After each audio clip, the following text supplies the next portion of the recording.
Fakta pahit harus diterima oleh penggemar Lee Byung-soo bahwa idolanya tersebut mengaku mengidap empty sella syndrome.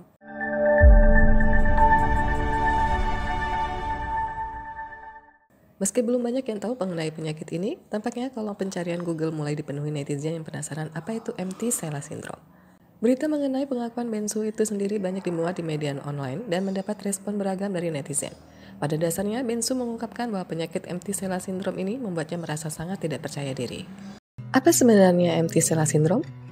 Mengacu pada beberapa sumber, penyakit ini tergolong penyakit langka dan terjadi ketika kelenjar pituitari di dalam otak mengecil atau tertekan. Empty sella syndrome bisa terjadi karena rongga tempat kelenjar tersebut terisi cairan otak yang merupakan bawaan dari lahir. Selain itu, kondisi ini juga bisa dipicu oleh hal lain seperti cedera tumor atau adanya pendarahan otak. Secara umum, kondisi ini dibagi menjadi dua kategori utama, empty sella syndrome primer dan sekunder. 1. Empty sella syndrome primer. Pada kategori primer, penyebab utamanya adalah kelainan struktur sella Turcica sejak lahir. Kondisi ini membuat cairan otak bocor dan mengisi kantong kemudian menekan kelenjar pituitari. Hingga saat ini, penyebab kelainan bawaan di rongga tersebut tidak diketahui secara pasti. 2. Empty sella syndrome sekunder. Untuk kategori sekunder dapat terjadi karena kondisi atau penyakit yang bisa memicu gangguan di kelenjar pituitari atau sella Turcica. Mulai dari tumor otak, terapi radiasi atau operasi, peningkatan tekanan di dalam otak, tumor kelenjar hipofisis, cedera kepala, atau kerusakan di kelenjar pituitari akibat komplikasi saat melahirkan.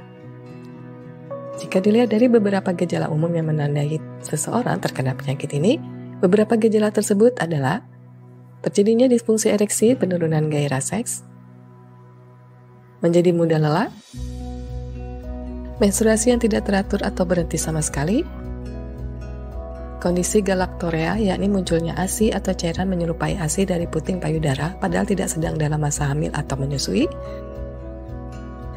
peningkatan tekanan di otak, keluarnya cairan otak dari hidung, merasakan sakit kepala, papiledema, yakni gangguan penglihatan akibat saraf mata membengkak karena tekanan di dalam otak. Secara serius, mengenai apa itu empty sella syndrome menjadi penting agar pemeriksaan dini dapat dilakukan. Biasanya pemeriksaan akan menggunakan prosedur CT scan, MRI, atau tes darah untuk memastikan kondisi seseorang.